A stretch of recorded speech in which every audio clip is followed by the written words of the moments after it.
अस्सलाम वालेकुम dear friends, उम्मीद है आप सब खैरियत से होंगे। हमारा आज का जो लेक्चर है ये एलएलबी, लॉ गेट एस्पिरेंट्स और लॉ गेट एस्पिरेंट्स से हट के जो सिविल जज के एस्पिरेंट्स हैं उन सब के लिए इंपॉर्टेंट है।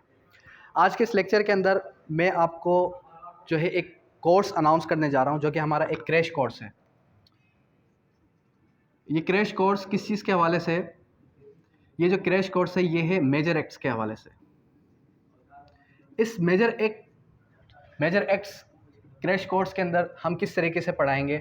इस मेजर एक्ट्स के क्रैश कोर्स का मकसद ये है सिंपली कि जितने भी आपके एलएलबी के स्टूडेंट्स हैं, उससे हट के सिविल जज के स्टूडेंट्स हैं या एएसजे के स्टूडेंट्स हैं, और इससे अलावा इससे हट के जो लॉ गेट पास कर चुके हैं यानी कि एडवोकेट्स हैं,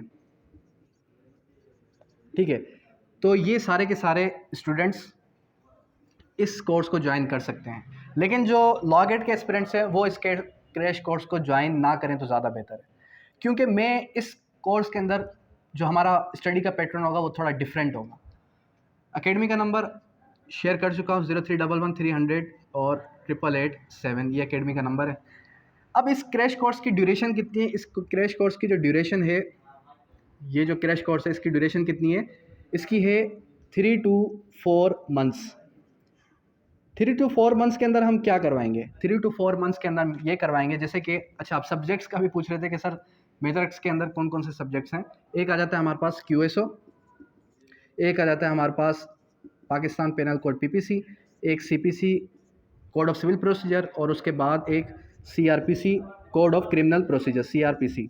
तो ये चार के चार सब्जेक्ट्स हैं हमारे पास। 3 to 4 मंथ्स के अंदर ये चार सब्जेक्ट्स क्लियर होंगे।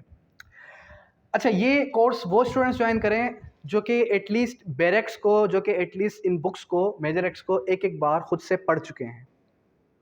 जो खुद से पढ़ नहीं चुके और जो कि ज़ीरो से स्टार्ट लेना चाहते हैं वो भी इसको ज्वाइन कर सकते हैं, लेकिन उनको फिर क्या होगा कि जो रिकॉर्डेड लेक्चर होगा वो फिर उसकी टाइम ड्यूरेशन हम बढ़ा देंगे। टाइम ड्यूरेशन बढ़ाने का मकसद ये होगा कि वो एक लेक्चर को 2 से 3 बार या फिर जो है 6 मंथ्स के बाद भी सुन सकते हैं।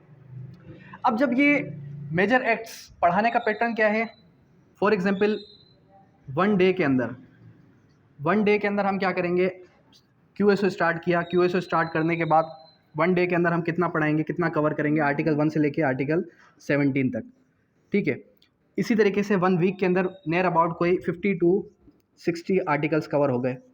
फिर इसका हम टेस्ट लेंगे एवरी मंडे, और टेस्ट किस तरीके से लिया जाएगा? टेस्ट होगा रिटन, और जब रिटन टेस्ट होगा तो आपने क्या करना है? आपने अपने आंसर शीट की जो कॉपी है वो पूरी की पूरी स्कैन करके सीएम स्कैनर से आपने उसका पीडीएफ बना के एकेडमी के नंबर पर शेयर कर देना है। फिर मैं क्या करूँगा कि मैं उनमें से मिस्टेक्स निकाल के फिर आपको रिटन वो शेयर कर दूँगा। या अगर कोई स्टूडेंट ये कहता है कि नहीं सर आप जो है और अच्छे तरीके से इसको गो थ्रू करें, हमारी मिस्टेक्स बताएं, तो फिर वो हमारी एकेडमी के एड्रेस पर टीसीएस या फिर जो है पोस्ट के ज़रिए से भी भेज सकता है।